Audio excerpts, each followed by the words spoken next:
For Bartika's first solo exhibition in Germany, we chose to show work from the past 5 years, as well as a large installation specifically conceived for Salon Berlin, is in direct dialogue with Gerhard Richter Graubild from the collection Frieda Burda. That's what creates the charge in the room.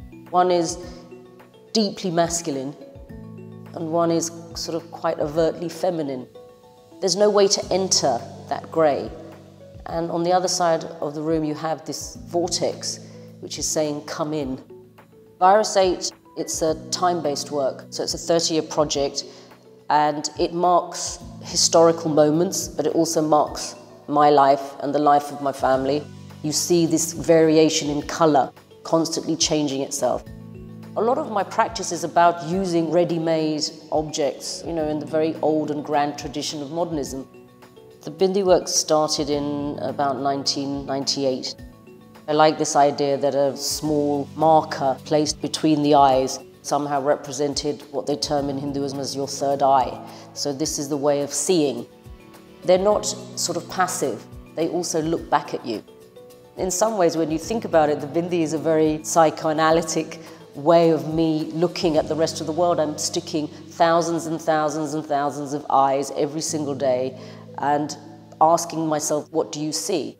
How is it that what you're seeing will change the way that you are?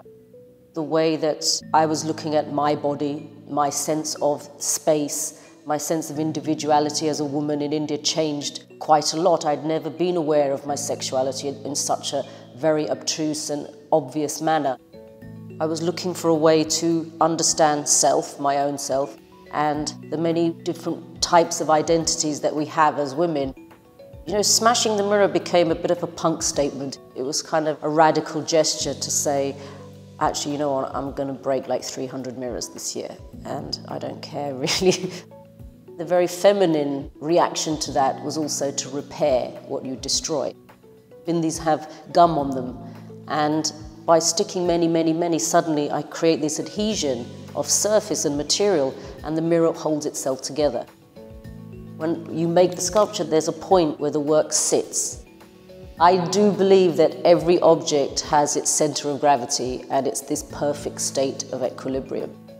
It's the culmination of this beautiful positive negative charge. The intermediaries, they are clay objects that have been made for religious festivals in India. What I'm doing is I'm sort of cutting them up and breaking them and moving them together to allow them to become something else.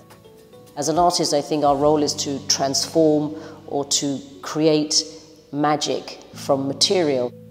This show has been really an interesting way of pulling all the different ideas that I have in the studio and bringing them together.